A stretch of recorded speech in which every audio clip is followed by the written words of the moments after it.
कहानी की starting बाइसो village को दिखाते हुए होती है, जहां पिछले 2 सालों से बारिश की एक बूंद भी देखने को नहीं मिली थी, जिस वजह से धीरे धीरे ये पूरा गांव सूखे की चपेट में आ गया था। लोगों के पास पर्याप्त खाने की चीज़ें नहीं थी, धीरे धीरे लोग भूख की वजह से मर भी रहे थे। इस प्रॉब्लम से खुद को और गाँव वालों को बाहर निकालने के लिए गाँव के मुखिया कुछ लोगों के साथ गाँव से बाहर निकलते हैं और पहाड़ के पश्चिम साइड पे जाते हैं, जहाँ पे एक शख्स रहता था जिसका नाम संचाओ रहता है, जो कि समन कबीले का आखिरी समन था। उसके पास कुछ ऐसी पावर्स थी जिससे वो उसकी पूर्वजों की वजह से आसानी से बारिश करवा सकता था। 2 सालों तक बारिश न होने के बाद वो अपनी आखिरी उम्मीद समन के पास लेकर जाते हैं और उससे रिक्वेस्ट करते हैं कि वो उनकी मदद करे।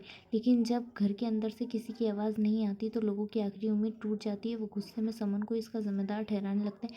थोड़ी देर के अंदर समन अपने घर से बाहर निकलता है, जो कि समन पोशाक में होता है। वो इनकी प्रॉब्लम पहले ही समझ गया होता है, इसलिए वो समन डांस स्टार्ट कर देता है, जिस वजह से वो बारिश को अट्रैक्ट कर सके।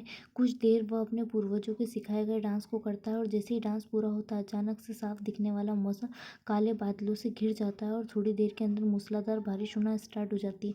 बारिश को देखकर लोगों के चेहरों पर एक अलग से सुकून की स्माइल आ जाती है। लोग फटाफट से अपने लिए पानी भरने लगते हैं और सभी मिलकर समन का शुक्रिया अदा करते हैं।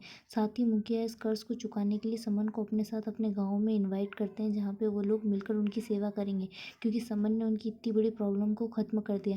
अगर वो ऐसा ना करता तो गांव वाले एक एक करके मर जाते, लेकिन समन उनके साथ जाने से मना कर देता और कहता है कि ये उसका फ़र्ज़ था। लेकिन अगले ही पल समन शक्ति यूज़ करने की वजह से, बारिश कराने की वजह से उसके हाथों में बेड़ियाँ लग जाती हैं। इस वजह से वो इतना ज़्यादा कमज़ोर हो जाता है कि वो ठीक से खड़ा भी नहीं हो पा रहा था।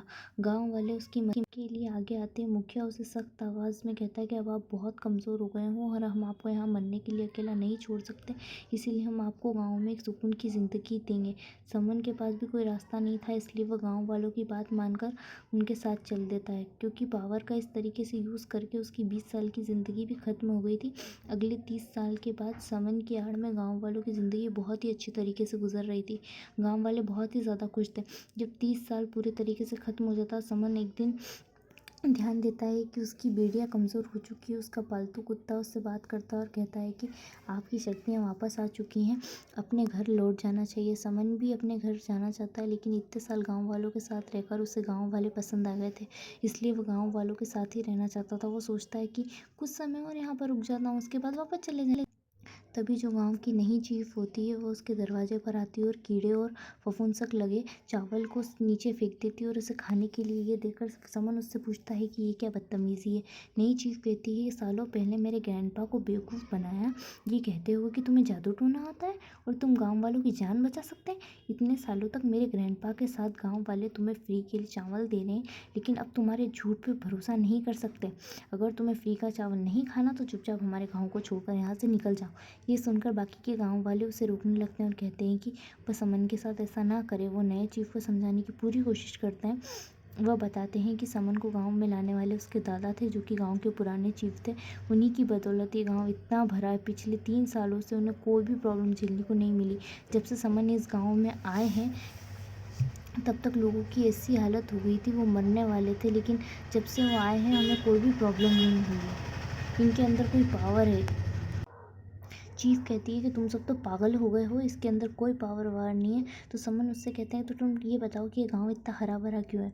तो चीफ बताती है कि ये मेरे दोस्त फे की वजह से उसने शहर से पढ़ाई की है, वो भी एग्रीकल्चर के बारे में। वो साइंस की मदद से खेती करता है, जिस वजह से हमें अच्छी फसल मिलती है, ना कि तुम्हारे जादू टोने की वजह से। ये बातें सुनकर आसपास के जो नए जनरेशन के लोग होते हैं वो भी समन की शक्तियों को नहीं जानते थे। वो भी उसी लड़के पर भरोसा करने लगते हैं और कहते कि हाँ हाँ, हमने ये काम नहीं किया, वो बहुत ही अच्छे से काम करता है, उसने हमें खेती बाड़ी की अच्छी अच्छी नई नई चीज़ें भी बताई हैं जो न्यू जनरेशन के लोग समन के विरुद्ध हो जाते, जिसके बारे में बातें हो रही थी। थोड़ी देर में फे भी वहाँ पर मुंह उठाकर आ जाता है और वो भी साइंस के बारे में अनुकुल की बातें बताने लगता है।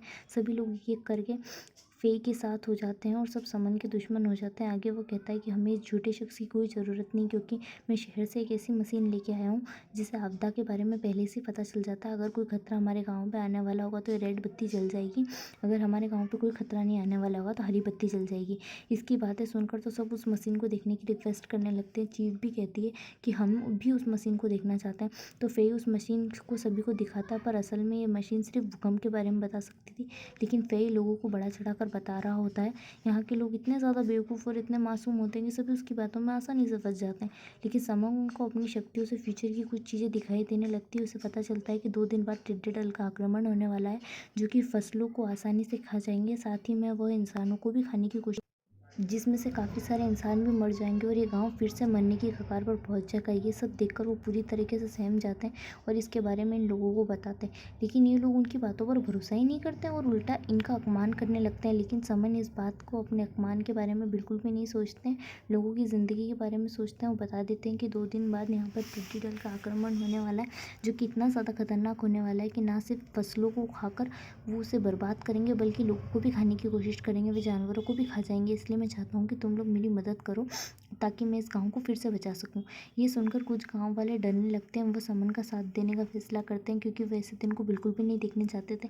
लेकिन जो चीफ होती है वो कहती है कि झूठ बोल रहा है, इतने सालों से इस गाँव में रहते हुए आज तक तो किसी टिड्डी दल ने हम पर आक्रमण नहीं किया। ये बस इसकी चाल है ताकि हम डराकर फ्री का भोजन हमसे ले सके। लेकिन इस पर कुछ लोग ज़्यादा डर गए होते हैं और समन पर भरोसा करते हैं और कहते हैं कि हम उनके साथ हैं।